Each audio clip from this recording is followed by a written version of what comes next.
Ritz, je suis costumière, comédienne.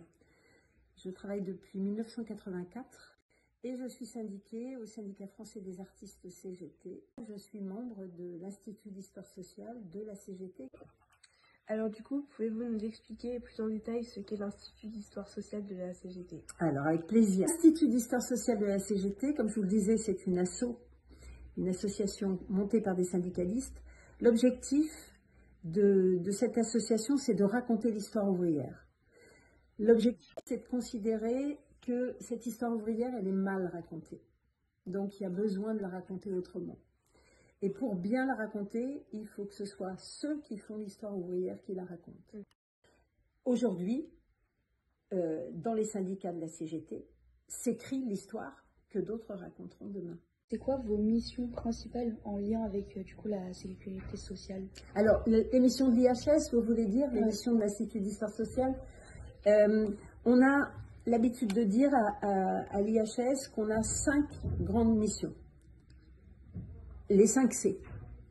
On collecte, on conserve, parce que si on ne conserve pas, on ne peut rien raconter, il faut conserver. On classe, parce que si on ne classe pas, on ne raconte pas bien, parce que tout est en bazar et on ne sait plus dans quel ordre sont les choses. Donc, collectage, conservation, classement. Ensuite, on conseille. On conseille les syndicats, on conseille les structures qui ont de l'archive. On les conseille pour bien conserver, bien classer. Et on communique. C'est ce que je fais avec vous aujourd'hui. Quelles sont les valeurs personnelles qui vous guident dans votre métier ou au service de la sécurité sociale? Alors dans mon militantisme, parce que je ne suis pas de métier à la sécurité sociale, je suis vraiment une militante. Les valeurs qui nous ont amenés à avoir envie de travailler sur ce sujet, c'est la valeur principale, c'est la solidarité. L'idée, c'est de montrer que la solidarité, c'est la valeur la plus importante à l'échelle de l'humanité. Il y a des situations de crise dans les familles, dans les groupes, dans les équipes, à tous les niveaux, équipes sportives, équipes de copains, copines, quand il y a une crise. Ce qui permet de sortir de la crise, c'est de s'entraider. C'est pas de s'affronter. Quand on s'affronte, il y a une rupture et rien ne se produit plus derrière. Quand on s'entraide, quand on se fédère, on construit des choses. Est-ce que la sécurité sociale d'aujourd'hui ressemble encore à celle imaginée en 1940? Pas du tout. Aujourd'hui, donc la sécurité sociale a 80 ans. La sécurité sociale a connu 90 attaques. Cet argent, qui à l'époque, je ne voudrais pas vous dire de bêtises, mais je pense que ça représentait la moitié du budget de l'État. Nous, l'État, nous allons gérer, puisque les travailleurs et travailleuses, on considère qu'ils ne sont pas capables de gérer eux-mêmes.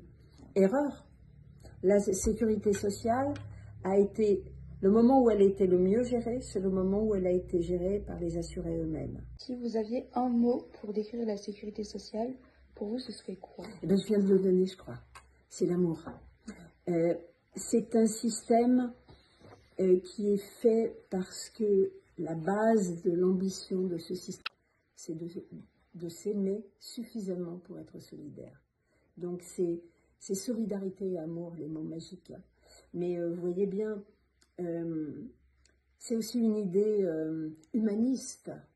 Donc c'est l'humain, en fait, qui est au centre de la sécu. C'est l'humanité, c'est l'humain.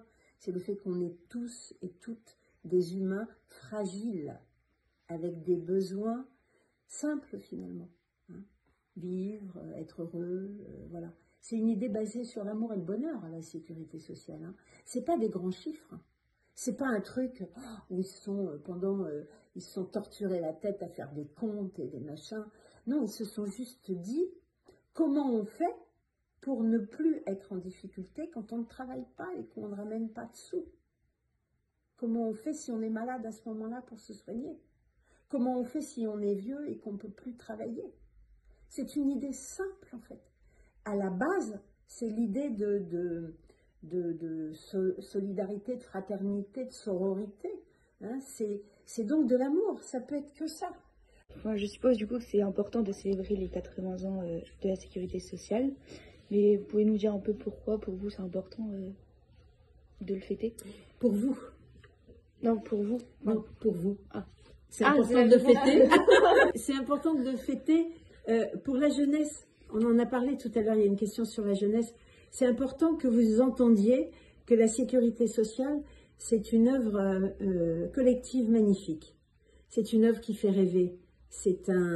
Donc, pour moi, célébrer les 80 ans, c'est-à-dire célébrer le fait qu'on a inventé ce régime général à la sortie de la guerre. C'est comme si une fleur pousse, une fleur rouge magnifique poussait de l'ombre. C'est pour les générations, c'est même pour les générations que je ne connais pas et que je ne connaîtrai jamais parce que je serai morte avant. Donc, c'est pour l'avenir. La sécurité sociale, on regarde devant, loin.